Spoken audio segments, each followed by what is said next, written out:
The Supreme Court has spoken on the Trump administration's use of the Alien Enemies Act, and here's what they had to say about jurisdiction, stare decisis, and venue. With this decision, SCOTUS has put limits on lower courts' jurisdiction, telling them that they do not have the right to injunct a president's action under the Alien Enemies Act.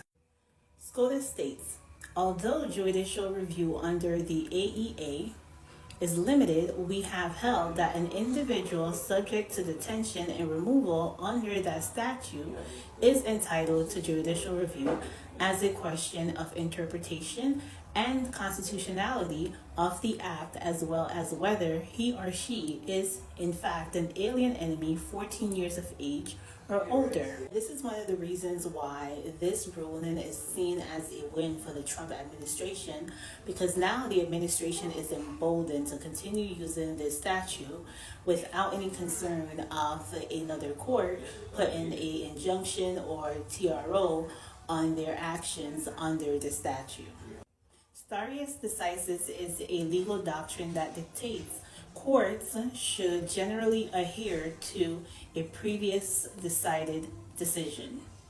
So the Supreme Court, the highest court in the United States, has spoken, and all lower courts must listen. In this case, SCOTUS refused to directly interpret the Alien Enemies Act, but indirectly they did answer the question of whether it is okay for the administration to continue using the statute by providing instructions on how the administration can and should use the statute.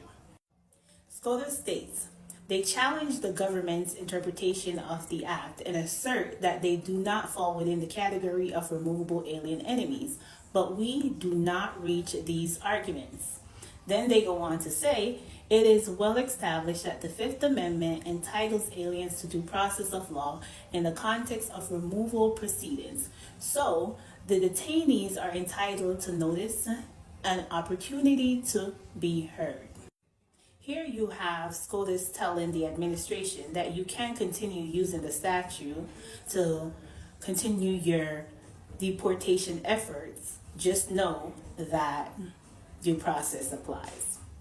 If SCOTUS was to make an argument in support of the Trump administration's current use of the Alien Enemies Act, it would have to take a look at the statute and therefore make the argument that the United States' current conditions meet the requirements in the act. And the requirements of the act, as stated, that the United States must either be under invasion or predatory incursion being perpetrated, attempted, or threatened against the territory of the United States by any foreign nation or government.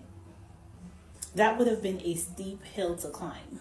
Therefore, SCOTUS decided to stay clear of that because it would be so hard to make a sensible argument in favor of the current use of the act. Lastly, SCOTUS also placed limitation on where and how detainees can seek legal relief. And this is the main reason why this ruling is seen as such a big win for the Trump administration. Similar fate, detainees held under the Alien Enemies Act are no longer able to file class action lawsuits. SCOTUS states, their claims fall within the core of the writ of habeas corpus, and thus must be brought in habeas. For core habeas petitions, jurisdiction lies in only one district, the District of Confinement, which means they can only file a habeas corpus writ in the jurisdiction where they are being detained. And this quote here is from Justice Kavanaugh, concurring opinion. Especially given the history and precedent of using habeas corpus to review transfer claims, claims under the APA are not available when there is another adequate remedy in a court. I agree with the court that habeas corpus, not the APA, is the proper vehicle here. This is why it is good to read dissenting opinions. Justice Sotomayor, joined by other justices, states, this court has never limited the availability of APA relief to not so narrowly. To the contrary, the APA has long been available to plaintiffs absent specific preclusion by Congress. Also, quote, the court's legal conclusion is suspect.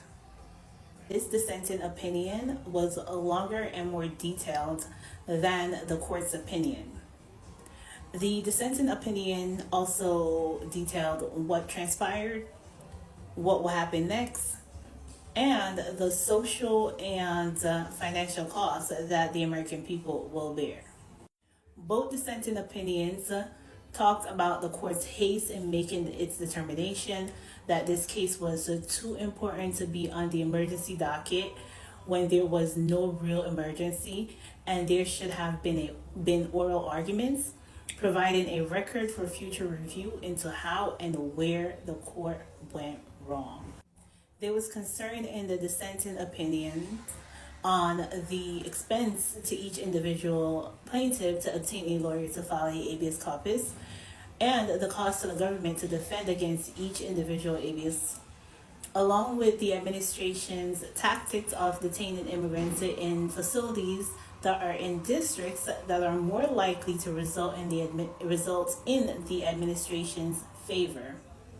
Justice Sotomayor ends the dissenting opinion by stating, the government's conduct in this litigation poses an extraordinary threat to the rule of law.